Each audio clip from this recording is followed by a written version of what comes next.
오늘 이제 메지온과 HLB가 좀 많이 빠지는데요. 일단은 최근에 보시면은 제가 이전에도 말씀드렸지만 제약바이오주 같은 경우 약간 분위기가 꺾이면서 차익 매물이 나오는 흐름들이 있어요.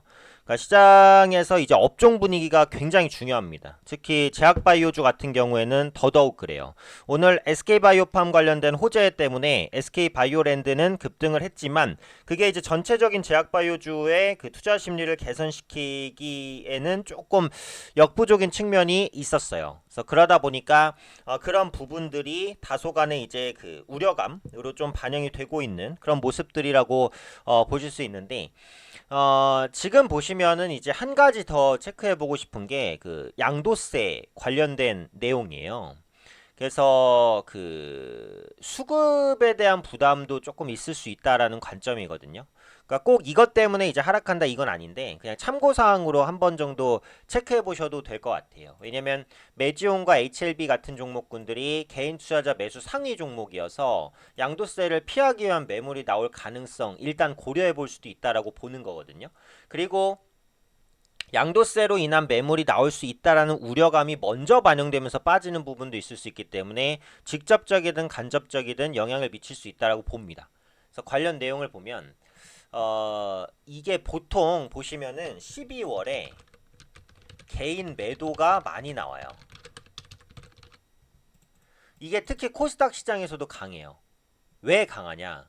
개인 투자자는 보통 매매를 할 때 그 거래세만 내고 양도세를 내지는 않잖아요. 지금 매매하시면서 양도세 내시는 분 별로 없으시죠?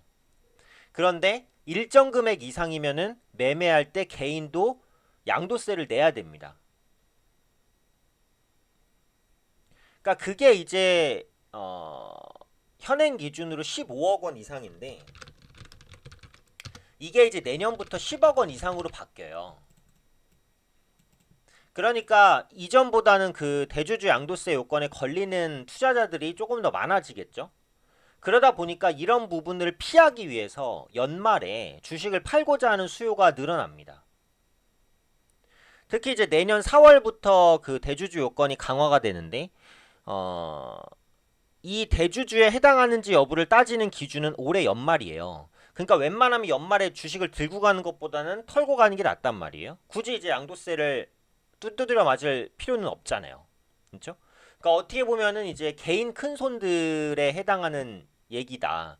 근데 이게 나는 뭐 큰 손 아니고 양도세랑 상관없으니까 관계없어라고 무시할 건 아니라는 게 이 양도세에 대한 부담을 피하려고 매도하는 그 대형 개인들이 있으면 그런 부분들이 주가를 밀어내릴 수 있고 내가 가지고 있는 주식에도 영향을 미칠 수 있는 거잖아요.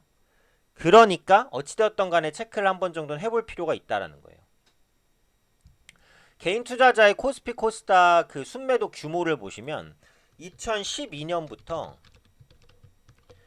작년까지 2018년까지 매년 12월에는 매도가 우위가 됐습니다. 그러니까 이게 보시면 그냥 우연의 일치라고 볼 수도 있지만 어쨌든 개인 투자자들이 양도세를 피하기 위해서 12월에는 혹은 11월에는 매도를 강화하는 경향이 있다라는 부분을 무시할 수 없어요. 근데 제가 지금 말씀드린 대로 이 그 소득세법 기준으로 양도세 대주주 요건이 현행은 이제 15억 원이었단 말이에요. 현행은 15억 원이었지만 2020년 내년부터 10억 이상으로 바뀌어요. 특히 2021년에는 3억 원 이상으로 바뀝니다. 그러니까 정부가 어떻게든 이제 세금을 걷겠다는 거예요. 그러다 보니까 이제 앞으로 대주주 요건에 걸리는 개인들이 많아질 거고 그에 따라서 연말에는 양도세를 피하기 위한 매도가 증가할 가능성이 있다는 거죠.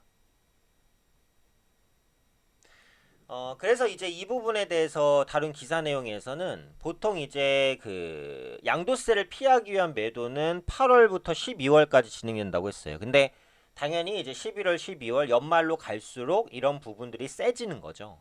그래서 개인 투자자의 양도세를 피하기 위한 매도가 강해지면 이 부분들이 지수를 누르는 요인으로 작용할 가능성이 있다라는 부분이에요. 그러면 기본적으로 주의해야 되는 거는 뭐예요? 개인의 자금이 많이 들어온 것, 혹은 개인의 자금이 뭉텅이로 들어온 것, 이런 종목군들에 대해서는 기본적으로 주의가 필요할 수 있다라는 거죠. 그래서 올해 개인 투자자 순매수 상위 종목군들을 보면 지금 말씀드리는 HLB나 메지온이 특히 이제 매수세가 강했다고 볼 수 있는 거예요. 그러다 보니까 이런 부분들이 주가의 부담으로 나타날 가능성도 무시할 수는 없는 거죠. 물론 이제 지금 메지온 같은 경우 상승폭을 대부분 반납했습니다.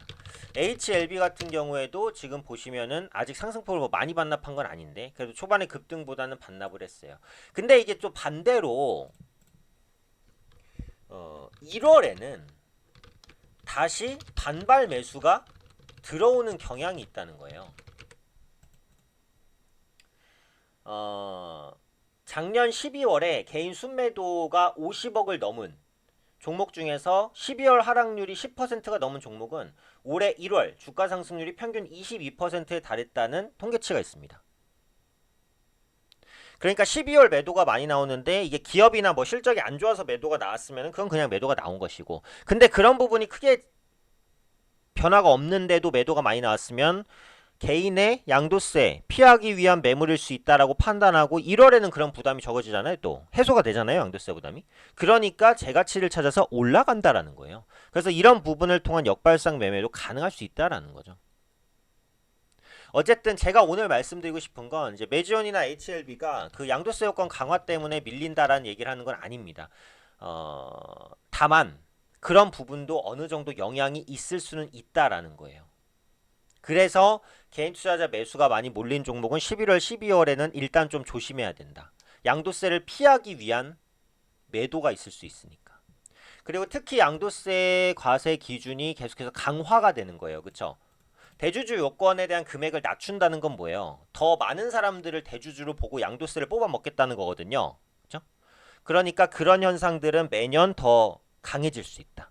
이런 부분들에 대해서는 조금 유의하실 필요가 있지 않을까. 이 부분을 한번 체크해 보시면 좋을 것 같습니다.